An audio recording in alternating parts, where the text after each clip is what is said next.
Well, first thing that comes to mind is that I think I've always been a translator of sorts, and that's not just between languages or cultures. And I think that with my art practice, like I translate my perception of like the environment around me, and that includes like the physical brick and mortar architecture of an environment, and the more sort of, human, social, and historical and political surroundings that influence my own subjectivity. And so I use, photography or ceramics and mold making to kind of translate those experiences. And I started off as a photographer, and quickly just kind of branched out to like performance videos and installations. And from the very beginning, it was very clear that I was interested in kind of activating space, and I think that's where the more sculptural elements have been coming in as well. And my practice is I think kind of a mishmash of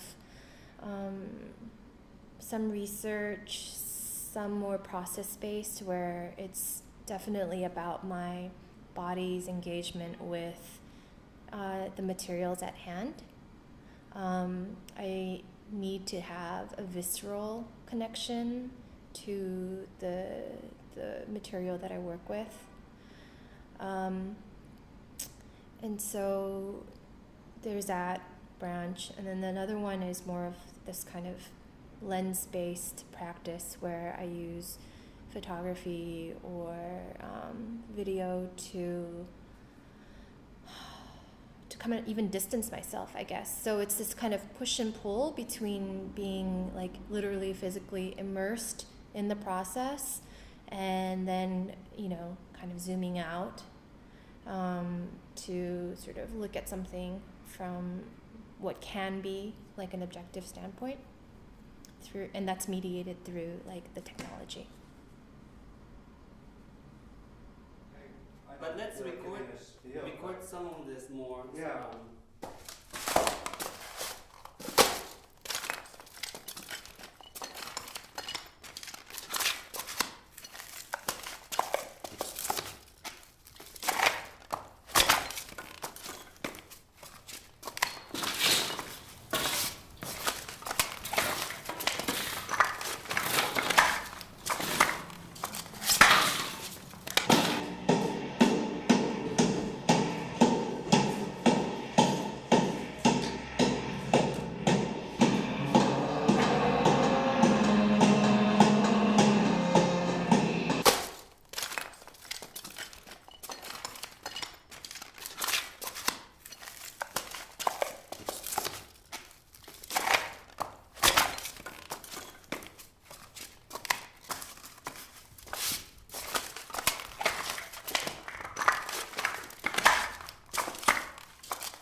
for me. Either one is hard for me. Yeah, I can. The working process. Well, just in terms of media, I work in still and moving images, sound, and three-dimensional objects. And I'm interested in knowledge formation in relation to human history. And some of my work are just clashing of different epistemologies of just knowledge created of certain things or phenomena. And sometimes I do research, and then through research I trace the process of how certain knowledge is formed for those things and phenomena. And in parallel, I create my own hypothetical scenarios to suggest or provoke different alternative understanding of those subjects, or beyond, which will be better. Specific material that's like 100 layers of paper compressed together, and then there's a process of piercing through that material and revealing its materiality through those ruptures and mountains or volcanoes or just different phenomena. That's also referencing back to the sedimentary quality of land itself. The juxtaposition also destroy the association of different scale of landscape. My visual artworks are so subordinate to writing, so there's so much visual representations of thoughts or of text. So I've been trying to make work that can be substituted by text or by writing in a very basic form. So it's like a book. It's not even displayed on the wall. It's pure writing, or even just the concept of the linguistic way of explaining thoughts rather than visual language. And the core is still poetry and philosophy for me. In the past, I do consider my work to be poetry, or I was saying that fake poetry or fake philosophy, because there's a lack of ability to actually do poetry and philosophy. Yeah. Seeing a stone, how an intellectual nerdy person walking past a stone and would converse with the stone, and how a stone can be responsive acoustically also, just conceptually, how a stone is the result of such a longer period of time than a human being, although it doesn't really talk.